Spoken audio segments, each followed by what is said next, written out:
Around the World in 80 Books, written by David Damrosch and published by Penguin Press in November of 2021, with a snippet read by Richard Coombs.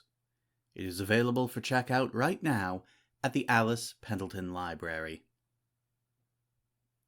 In the spring of 1968, my ninth grade English teacher, Miss Stats, gave me the book that changed my life. Laurence Sterne's comic masterpiece, The Life and Opinions of Tristram Shandy, Gentleman.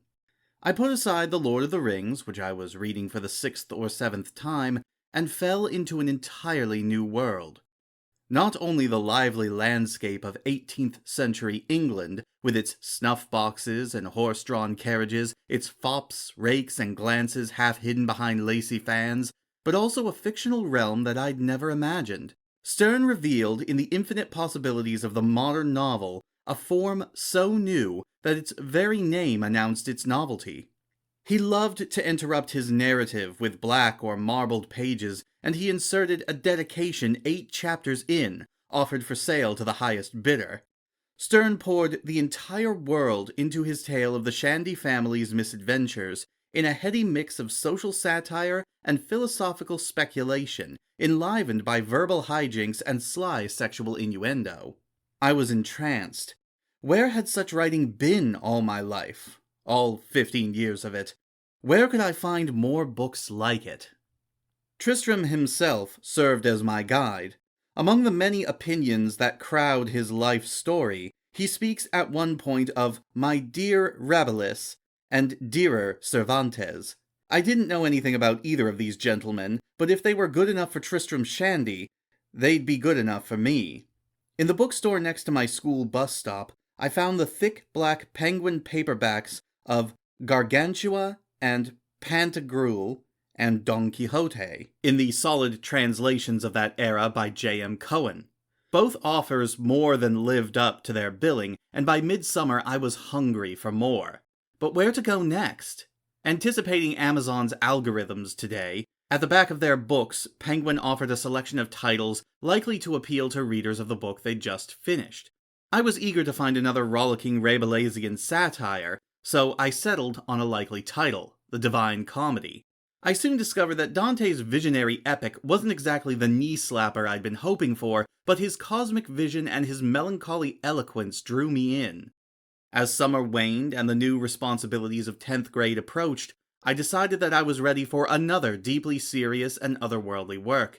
Bidding farewell to the pulsating celestial rose at the heart of Dante's surprisingly sensuous paradise, I came upon the perfect title in the back of my Penguin Paradiso, Nikolai Gogol's Dead Souls, only to discover that this was the sparkling satire I'd expected from Dante. Bliss was it in that dawn to be alive, as Wordsworth would say. But to be a young reader was very heaven. Literature's pleasures can have real-world benefits, both personal and political. I came of age as the Vietnam War was winding down, but 18-year-olds were still being drafted in considerable numbers. When it came time to register for the draft as a high school senior, I mounted a case for designation as a contentious objector, and I bolstered my application with a satirical story I'd written about guns that turn on their users. I received the designation, quite possibly only because my local draft board had plenty of more likely prospects to fill their quota, but I felt that I'd been able to enlist the power of literature in making my appeal. The next year, as a college freshman, I had definitive evidence of the value of reading. Early in the fall semester, I saw a sign for an audition that night for a production of Gilbert and Sullivan's operetta Trial by Jury, and I wanted to try out for the chorus, even though I hadn't yet done the reading for my class the next day on Plato's Republic. But I had read the Republic a couple of years before, and I decided that my limited recollections would do, so I went ahead with Trial by Jury. This proved to be a non-Platonic choice in more ways than one, since in the chorus I met an alto with a lovely smile. When I teach a great books course today, I tell my students that I have visual proof that reading Plato can change your life, and I show a photo of my wife Lori and myself 3.5 decades after that memorable autumn, with our 3 kids at our older daughter's college graduation.